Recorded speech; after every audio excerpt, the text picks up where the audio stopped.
तो फ्रेंड्स, आज के वीडियो में हम लोग बात करने वाले हैं कुछ इंपॉर्टेंट इंटरव्यू क्वेश्चंस के बारे में जो आपसे पूछा जा सकता है आपके इंटरव्यू में। तो मैं एक एक सवाल यहाँ पे पढ़ के आपको उसका एक्सप्लेनेशन देता जाऊंगा और बताता जाऊंगा।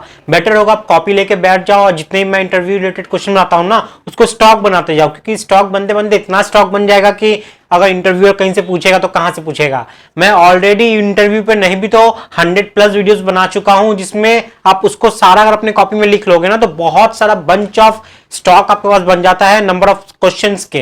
तो वो सारा लिंक आपको डिस्क्रिप्शन में मिल जाएगा। इस वीडियो को देख लीजिए, फिर डिस्क्रिप्शन में जाइए, वहां पे एक प्लेलिस्ट का लिंक है इंटरव्यू नाम से, उस प्लेलिस्ट में जाकर सारा वीडियो देखिए। उस प्लेलिस्ट को देखने के बाद आपका कॉन्फिडेंस लेवल बहुत ज्यादा हाई हो जाएगा, आपका जो कॉन्सेप्ट है वो बहुत ज्यादा बूस्टअप हो जाएगा। ठीक है, तो उसको जरूर देख लेना। चलिए इसको स्टार्ट करते हैं। सबसे पहला सवाल यहाँ पे है मेरा, standard size of plywood. Side पे हम लोग काम करते हैं प्लाई से, तो प्लाई का जो वो बोर्ड आता है उसका स्टैंडर्ड साइज हमारे इंडिया में क्या होता है। तो ये बहुत बड़ा इंटरव्यू क्वेश्चन है, आपसे पूछा जा सकता है कैजुअली। तो हमेशा ये याद रखना, ये 4 फीट बाई 8 फीट का होता है। ठीक है, देखिए मैं स्केच बना के दिखाता हूं। बहुत जगह ये मिलीमीटर में आपसे पूछ दिया जाता है कि भैया मिलीमीटर में बताओ। ठीक है, ये हो गया आपका 4 फीट, ये हो गया आपका 8 फीट, ये स्टैंडर्ड है।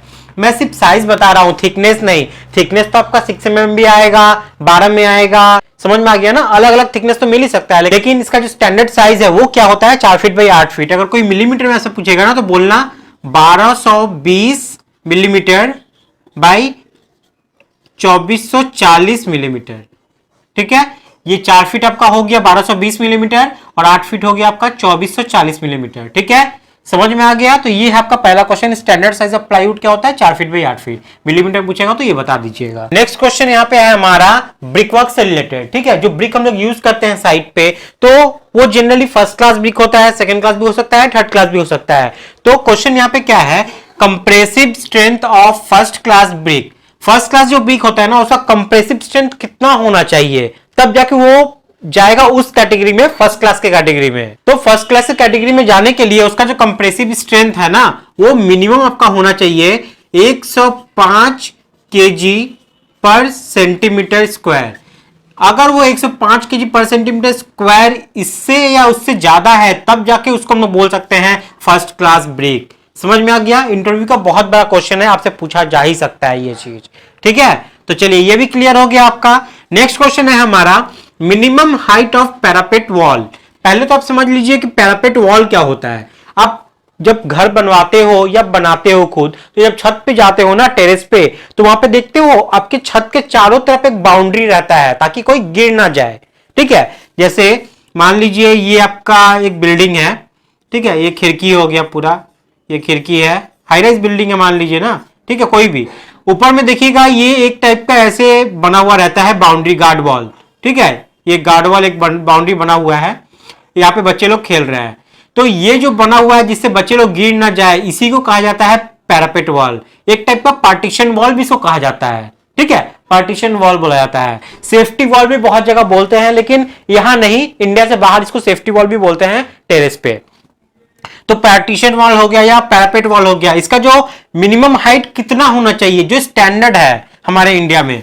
पहले के वक्त में अगर देखोगे ना तो 3 फीट लिया जाता था। ठीक है, लेकिन 3 फीट कभी भी नहीं लेना चाहिए। मिनिमम आपका ये होना चाहिए 1 मीटर। ठीक है, 1 मीटर भी ये कैजुअल अगर रखना है तो ये मिनिमम रखना ही होगा। लेकिन बहुत जगह क्या करते हैं, इसको ना 1.1 मीटर से 1.2 मीटर तक भी प्रोवाइड करते हैं, लेकिन इतना ये थोड़ा ज्यादा हाइट हो जाता है। ठीक है, 1 मीटर एक सफिशिएंट हाइट है पैरापेट वॉल के लिए किसी भी प्रोजेक्ट में। तो ये भी आपका क्लियर हो गया। नेक्स्ट हमारा यहाँ पे function of concrete cover block.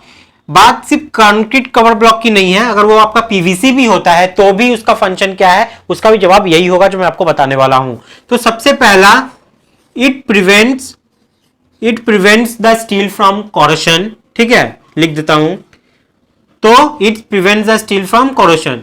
तो कोरोशन से हमारा स्टील को बचाता है ये कवर ब्लॉक। कोरोशन मतलब जंग लगने से। ठीक है, अगर मान लीजिए आपका कंक्रीट कवर ब्लॉक जो है, मान लीजिए ये आपका एक सेक्शन है। ठीक है, ये सेक्शन में आपका जो स्टील है वो मान लीजिए यहाँ पे एकदम प्रोवाइड किया हुआ है, इस तरीके से प्रोवाइड किया हुआ है ना कि कंक्रीट से प्रॉपर ये ढका नहीं है। जैसे ही वो एटमॉस्फेयर के कांटेक्ट में आएगा ये जंग लगना इसमें चालू हो जाएगा। इसीलिए हम लोग क्या करते हैं, स्टील को अंदर घुसाते हैं और एक स्पेसिफाइड हम लोग यहाँ पे कवर ब्लॉक प्रोवाइड करते हैं जिससे इस स्टील में जंग ना लगे। तो it prevents the steel from corrosion, ठीक है, कोरोजन से बचाता है हम लोग को। उसके बाद नेक्स्ट है इट प्रोवाइड्स फायर रेजिस्टेंस, ठीक है, इट प्रोवाइड्स। तो इसका मतलब क्या हुआ, जब भी मान लीजिए किसी घर में आग लग गई है, आरसीसी का स्ट्रक्चर है उसमें आग लग गई है, तो आग किसको टच करेगी, आपके कंक्रीट के सरफेस को टच करेगी ना, उसको गर्म करेगी। और कवर ब्लॉक अगर आपका कम दिया हुआ रहेगा, प्रॉपर नहीं रहेगा, तो क्या होगा, कंक्रीट जल्दी गर्म होगा और उस कंक्रीट के गर्म होने की वजह से क्या होगा कि आपके स्टील तक वो हीट पहुंचेगा। उसके बाद हीट से क्या होता है कि हमारा लोहा क्या होता है, बेंड होना चालू हो जाता है, वो अपना प्रॉपर्टी खो देता है, इसका स्ट्रेंथ एकदम चला जाता है। तो जैसे ही वो ढीला ढाला पड़ा कि आपका स्ट्रक्चर फेल हो सकता है, ठीक है। ये कोई मैं टेक्निकल टर्म में बात नहीं कर रहा हूं आप लोगों से, एकदम आसान भाषा में बात कर रहा हूं। लोहा को देखते हो ना, कभी भी मोड़ना पड़ता है तो क्या करते हैं हम लोग, हीट करते हैं उसको। तो उसी तरीके से अगर प्रॉपर आप कवर ब्लॉक प्रोवाइड नहीं करोगे तो क्या होगा कि हीट आपके स्टील तक चला जाएगा और आपका जो स्टील है ना वो बेंडेबल पोर्शन में आ जाएगा, वो बेंड हो सकता है तब आसानी से। और जैसे ही बेंड होने का क्राइटेरिया वहां पे फॉर्म होता है, ऊपर से जो लोड एक्ट कर रहा है वो जैसे ही ज्यादा हुआ पटाख से क्या होगा, वो फेल कर जाएगा। समझ में आ गया। तो इट प्रोवाइड्स फायर रेजिस्टेंस।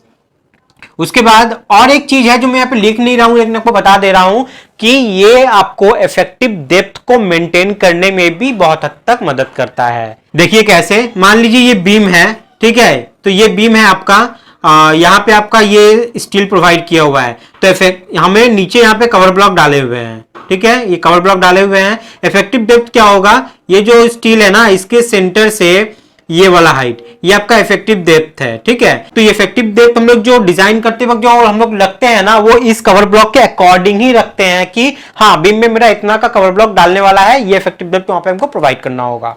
समझ में आ गया, ये इफेक्टिव डेप्थ हमको वहां पे मेंटेन करना होगा। तो हमको कवर ब्लॉक जो होता है वो हमारा इफेक्टिव डेप्थ को मेंटेन करने में भी मदद करता है। ये भी एक हमारा फंक्शन है कवर ब्लॉक का, it helps in maintaining effective depth, ठीक है। बस नेक्स्ट क्वेश्चन हमारा यहाँ पे आता है सूत से लेके। हम लोग जब टेप से मेजरमेंट करते हैं तो उसमें सूत बोल के भी एक यूनिट होता है जो लिखा हुआ तो नहीं रहता है, तो हम लोग को पता नहीं चलता कि सूत कितना है। बहुत बार देखोगे हम लोग जो पुराने जमाने के आदमी थे या बहुत जगह साइड पे भी पूछा जाता है कि ये जो सरिया है कितना सूता का है, सूता भी बोलते हैं बहुत जगह, सूत भी बोलते हैं इसको। तो डिपेंड करता है कहां पे कैसा इसको यूज किया जाता है देसी लैंग्वेज में। तो सूत भी बोला जाता है, सूता भी बोला जाता है। तो बहुत जगह पूछोगे ना कि एक सूत में कितना मिलीमीटर होता है और कहां से आता है, कहां से आता है, ये इस पर मैं वीडियो बना दूंगा आप लोगों के लिए, टेंशन मत लेना। लेकिन कितना होता है ये मैं आज आपको बताऊंगा। तो एक सूत में कितना मिलीमीटर होता है ना, ये जानना बहुत ज्यादा जरूरी होता है, ठीक है। और मैंने ये चीज अपने इसमें ही बताया था, how to study measuring tape. Measuring tape को कैसे स्टडी किया जाता है, एक एक यूनिट को लेके सारा चीज बहुत डिटेल में बताया था आप लोगों को। उसका लिंक मैंने डिस्क्रिप्शन में डाल दिया, जाके उस वीडियो को भी देख लेना क्योंकि वो बहुत ज्यादा पसंद किया गया है आप लोग के द्वारा, ठीक है, क्योंकि बहुत बारीकी से तोड़ तोड़ के मैं बताया हूं।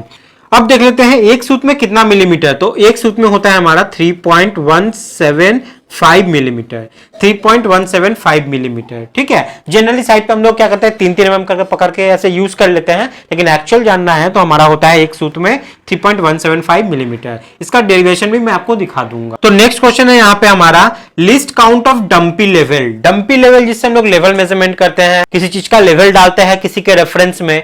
तो यहाँ पे लिस्ट काउंट बोला है। लिस्ट काउंट मतलब मिनिमम जो मेरा डायमेंशन है वो कितना माप सकते हैं, ठीक है। तो देखिए ये जो डंपी लेवल है ना, ये डिपेंड करता है एक्चुअल में। हम लोग जब मापने के लिए एक स्केल यूज करते हैं, कोई भी चीज आप मापोगे तो एक स्केल यूज करोगे ना। हम लोग प्लेन स्केल हो गया या डायगोनल स्केल हो गया, किसी भी स्केल से मापते हैं हम लोग। तो जब डंपी लेवल हम लोग यूज कर रहे हैं तो डंपी लेवल तो हम लोग के आंख के सामने रहता है, लेकिन एक बंदा क्या करता है, स्टाफ लेके खड़ा रहता है वहां पे, स्टाफ लेके दूर पे खड़ा रहेगा, वो उसको अप डाउन करेगा। तो उस पे जो स्केल बना हुआ है, उस पे जो मिनिमम स्केल रहेगा वही डायमेंशन तो ये रीड कर पाएगा ना। तो जो बंदा वहां पे वो स्टाफ लेके खड़ा है, जो स्टाफ लेके हम लोग मेजरमेंट करते हैं डंपी लेवल से किसी भी चीज का लेवल, तो उस स्टाफ पे आप चेक कीजिएगा, उस पे मिनिमम जो लिस्ट काउंट होता है ना वो 5 mm का होता है। मतलब 5 mm, 10 mm, 15 mm, 20 mm, 25 mm, 30 mm। 5 के बाद 6 mm ऐसे नहीं माप पाओगे, 7 mm नहीं माप पाओगे, 8 mm नहीं माप पाओगे, 5 के बाद सीधा 10 ही माप पाओगे, ठीक है। लेकिन आपको आप आइडिया करके बोलोगे तो अलग बात है, लेकिन स्केल में नहीं रहता है। स्केल में 5 के बाद 10, 10 के बाद 15। तो एक्चुअल में डिपेंड करता है इसका जो स्टाफ है, जो स्टाफ लेके मान लीजिए ये आपका टेलीस्कोप है, ठीक है, और यहाँ पे एक बंदा स्टाफ लेके खड़ा हुआ है, तो इस पे जो आपका डायमेंशन मार्किंग है ना, उस पे डिपेंड करता है इसका लिस्ट काउंट। ठीक है, तो list count of dumpy level कितना होता है, 5 mm होता है। ठीक है, 5 mm, कोई भी आपसे पूछेगा तो ये बता देना, 5 mm लिस्ट काउंट होता है हमारे डंपी लेवल का, क्योंकि हम लोग जो स्टाफ यूज कर रहे हैं उसी का लिस्ट काउंट है 5 mm। क्लियर हो गया यहाँ पे। नेक्स्ट क्वेश्चन यहाँ पे लास्ट जो हमारा है, meaning of buckling in column. Buckling, buckle कर जाना, समझ में आना ना, बकलिंग मतलब समझ में आ रहा है कि बकल कर जाना।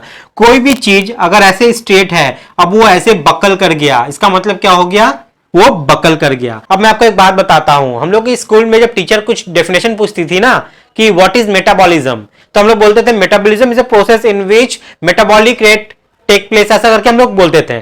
तो मेटाबॉलिज्म का डेफिनेशन बोल रहे हैं, मेटाबॉलिक ही वर्ड यूज कर रहे हैं, तो कैसा डेफिनेशन हुआ भैया। ठीक है, तो वैसे ही मैं आपको अभी बता दिया, मैं बकलिंग का यूज कर रहा हूं और बकल बकल बोल रहा हूं, तो बकल का मतलब तो ऐसे डेफिनेशन नहीं चलेगा। ठीक है, बकलिंग का मतलब होता है अपना शेप चेंज करना। समझ में आ गया, अपना शेप चेंज करना। मान लीजिए ये एक कॉलम है, ये कॉलम है, ऊपर से आप इस पे लोड डालें, अब उस लोड के वजह से अगर ये कॉलम का टेंडेंसी चेंज होगा, ऐसे ऐसे हो गया, ऐसे हो गया, मतलब इसका अगर शेप चेंज होता है तो उसको हम लोग बकलिंग बोलेंगे। समझ में आ गया, अगर किसी भी चीज पर ऊपर से लोड डालते हो, अगर वो अपना शेप को चेंज कर देता है, मतलब वो बकल कर रहा है। क्लियर हो गया। अब मैं उम्मीद करता हूं आपको बकलिंग का मतलब प्रॉपर पता होगा। कोई भी चीज पे लोड डालने की वजह से अगर वो अपना शेप चेंज करता है तो वो बकल हो रहा है, और इसी शेप चेंज करने की वजह से अगर आपको फेल होता है तो उसको बोलते हैं buckling failure in column. Clear हो गया, तो मीनिंग ऑफ बकलिंग तो मैं आपको समझा दिया, समझ गए होगे आप। ठीक है, तो ये सब था मेरा आज का इंटरव्यू का क्वेश्चंस। आपके मन में अगर कोई क्वेश्चन है तो आप कमेंट बॉक्स में जाकर डाल दीजिए, उस पर मैं वीडियो बनाकर डाल दूंगा आप लोगों के लिए। और हाँ, डिस्क्रिप्शन में बहुत सारा वीडियो का लिंक डाला हुआ है, वो सब जाकर जरूर देख लेना। इंटरव्यू का प्लेलिस्ट तो छोड़ो मत, क्योंकि इतना सारा इंटरव्यू का क्वेश्चन का स्टॉक है ना, वहां पे आप खुद देखोगे तो समझ पाओगे, बहुत ज्यादा यूजफुल है आपके लिए अगर आप साइट पे काम करते हो तो। ठीक है, तो चलिए, आपको स्क्रीनशॉट लेना है, स्क्रीनशॉट ले लीजिए। तो आई होप आप लोगों को वीडियो पसंद आया होगा। वीडियो अगर पसंद आया तो आपको जस्ट एक काम करना है, इस वीडियो को एक सिविल इंजीनियर भाई के संग शेयर करना है या अपने जूनियर के साथ शेयर करना है, बस, और कुछ नहीं करना होगा। इतना ही कर दोगे तो मेरा वीडियो बनाने का मकसद पूरा हो जाएगा। आज के वीडियो में इतना ही है, नेक्स्ट वीडियो में फ्री क्वेश्चन लेके आऊंगा आप लोगों के लिए। तब तक के लिए बाय, टाटा, जय हिंद।